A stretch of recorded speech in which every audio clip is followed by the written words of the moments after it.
wabarakatuh. Kami dari kelompok 2, perkenalkan nama saya Pak Ganesha Adam 14.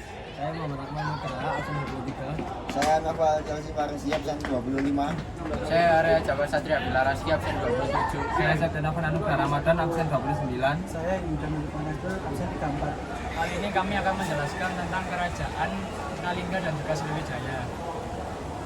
Latar belakang berdirinya kerajaan Kalingga dan juga Sriwijaya. Yang pertama ada kerajaan Kalingga. Kerajaan Kalingga didirikan oleh Dapunta Shailendra di pantai utara Jawa Tengah. Dapunta Shailendra dibantu oleh orang-orang India yang melarikan diri dari kehancuran di tempat asalnya. Kehadirannya dipengaruhi oleh masuknya budaya dan agama Hindu-Buddha dari India ke Nusantara melalui jalur perdagangan maritim. Latar belakang Sriwijaya. Sriwijaya adalah kerajaan maritim terbesar di Asia Tenggara yang berdiri sekitar abad ke-7 hingga ke-13. Berpusat di Palembang, dikenal sebagai pusat perdagangan dan penyebaran agama Buddha. Sriwijaya menguasai jalur perdagangan di Selat Malaka dengan kekuatan maritimnya. Peran strategis dan kekayaan alam membuatnya berkembang pesat. Masa kejayaan Kerajaan Kalingga. Masa kejayaan Kerajaan Kalingga terjadi pada masa pemerintahan Ratu Sima, yaitu sekitar tahun 674 sampai 695 Masehi. Pada masa ini, Kerajaan Kalingga mencapai puncak kejayaannya dengan wilayah kekuasaan yang luas, hubungan internasional yang baik, dan kehidupan rakyat yang makmur.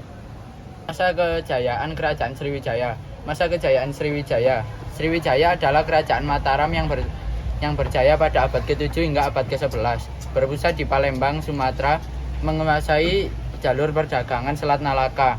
Sriwijaya menjadi kekuatan ekonomi dan pusat penyebaran agama Buddha di Asia Tenggara.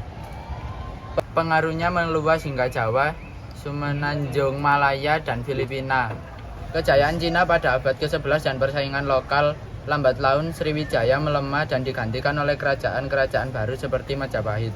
Yang ketiga, kerajaan Kalingga runtuh pada tahun 752 Masehi. Keruntuhan terjadi setelah kerajaan Kalingga diserang oleh kerajaan Sriwijaya. Penyebab keruntuhan kerajaan Kalingga yang pertama adalah kematian Ratu Sima pada tahun 695 Masehi. Yang kedua, kepemimpinan semakin lemah.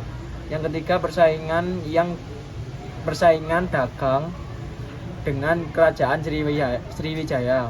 Keempat, kebijakan politik yang tidak sesuai dengan harapan rakyat. Yang kelima, konflik perekonomian yang tidak stabil. Yang keenam, kerusuhan di lingkungan kerajaan.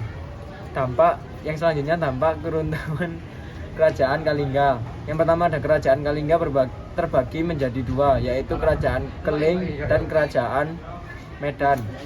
Yang kedua, kerajaan Kalingga harus berpindah ke pedalaman Pulau Jawa. Yang ketiga, jalur perdagangan kerajaan Kalingga direbut oleh kerajaan Sriwijaya. Mengalami keruntuhan karena kerajaan Kuala Manggala melakukan penyerangan sebanyak 2 kali pada tahun 1007 dan 1023. Serangan tersebut berhasil membuat Sriwijaya kehilangan bandar-bandar kota, seperti dikutip dari buku tematik terpadu milik Mulyanti Supriyadi. Sriwijaya mengalami kekalahan dalam penyerangan kerajaan Kuala Manggala dan membuat perekonomian kerajaan Sriwijaya melemah karena pedagang yang berjualan mengurang. Bukan hanya itu, kekuatan militer Sriwijaya ikut melemah sehingga membuat beberapa daerah melepas diri dari kerajaan Sriwijaya. Alhasil, kerajaan Sriwijaya runtuh pada abad ke-13 Masehi. Penyebab kerajaan Sriwijaya mengalami keruntuhan. 1. Serangan dari Jawa. Yang kedua,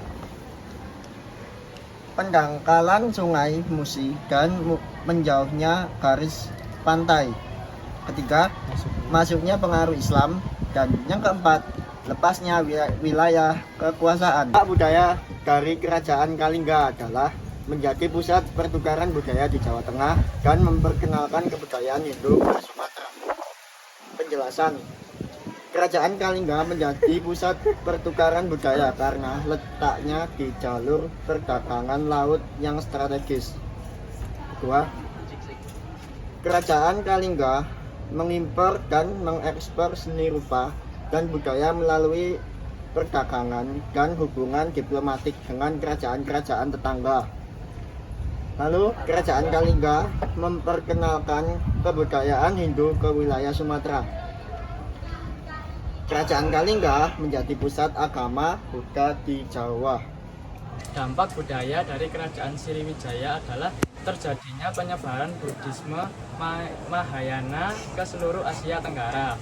Lalu yang kedua, menjadi perkembangan seni, sastra, dan juga arsitektur. Yang ketiga adalah kemajuan pendidikan, dan yang terakhir keempat yaitu adalah memajukan perdagangan Nusantara.